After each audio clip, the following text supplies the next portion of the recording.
कुछ फ़ायदे भी हैं, कुछ नुकसान भी हैं। तो सबसे पहले देखते हैं उनके फ़ायदे क्या क्या हैं। देखिए ऑनलाइन एग्ज़ाम में क्या होता है कि आपको बबल फिल नहीं करना पड़ता है। जो ऑफलाइन एग्ज़ाम को पता है, बबल फिल करने के लिए ही आपको एटलीस्ट 150 क्वेश्चन का अगर बबल फिल करना है तो आपको 20 मिनट तो सिर्फ बबल फिल करने के लिए आप रख लो, है ना।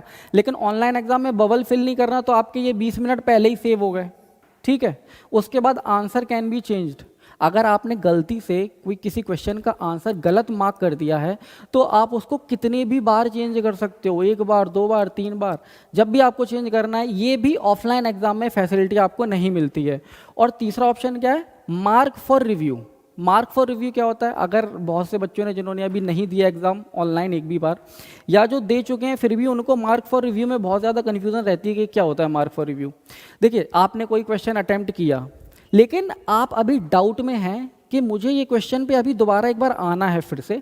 अभी मैं आंसर लगा दे रहा हूँ जो भी मुझे लग रहा है सही, लेकिन बाद में मैं हो सकता है उसको अगर फिर से देखूंगा। लेकिन ऑफलाइन में आप कैसे ढूंढोगे, फिर तो क्वेश्चन पूरा ढूंढना पड़ेगा ना आपको, कौन सा क्वेश्चन था, या कुछ आप उसमें गोला वगैरह लगाओगे।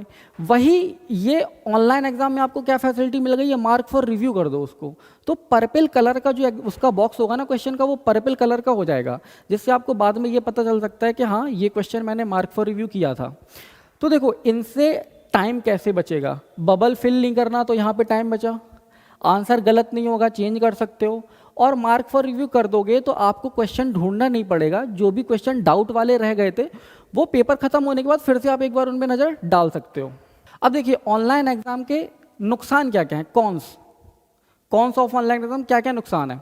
लैंग्वेज चेंजिंग, जैसे ऑफलाइन पेपर में क्या होता है, आपको दोनों लैंग्वेज में पेपर मिलता है साइड बाय साइड, एक तरफ हिंदी एक तरफ इंग्लिश। आपने हिंदी पढ़ी समझ में नहीं आई तुरंत आपने इंग्लिश देख ली। लेकिन ऑनलाइन एग्जाम में क्या होता है, एक बार में एक ही लैंग्वेज देख सकते हो, या तो हिंदी या इंग्लिश। तो अगर सपोज करो आप यहाँ पे टाइम कैसे बचाओगे, ये एक डिसएडवांटेज है, टाइम वेस्ट हो रहा है। अगर हर क्वेश्चन हिंदी इंग्लिश करते रहोगे तो आपका बहुत ज़्यादा टाइम वेस्ट हो जाएगा ना।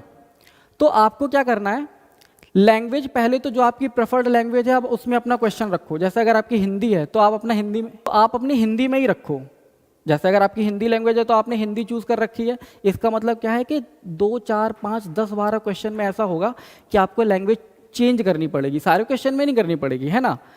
और ये भी मत करो कि आप मतलब हिंदी भी नहीं है इंग्लिश भी नहीं है, हर क्वेश्चन को हिंदी में पढ़ रहे हो फिर लैंग्वेज चेंज करके इंग्लिश में पढ़ रहे हो, तो प्रॉब्लम हो जाएगी।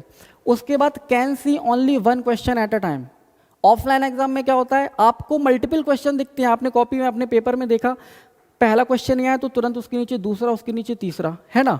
तो बहुत जल्दी जल्दी आपका दिमाग काम करता है। यहाँ पे क्या है, एक क्वेश्चन ही स्क्रीन पे आ रहा है, वो नहीं आया तो आप नेक्स्ट क्वेश्चन करोगे तब दूसरा क्वेश्चन आएगा, वो नहीं आ रहा तब आप नेक्स्ट करोगे तब तीसरा क्वेश्चन आएगा। तो इससे भी क्या होता है, थोड़ा टाइम वेस्ट होता है। तो हम उसकी स्ट्रेटजी भी समझेंगे कि उसको हम कैसे डील करेंगे। और ऑनलाइन एग्जाम का एक और डिसएडवांटेज क्या है कि इसमें प्रैक्टिस की बहुत ज़रूरत होती है। अब जैसे अगर आप पहली बार ऑनलाइन एग्जाम देने जाओगे ना तो आपको बहुत अनकंफर्टेबल फील होगा, क्योंकि आप माउस यूज़ करना है, ये करना है, वो करना है, आपको नहीं पता चीज़ें अभी, तो आपको उसके लिए प्रैक्टिस करनी पड़ेगी।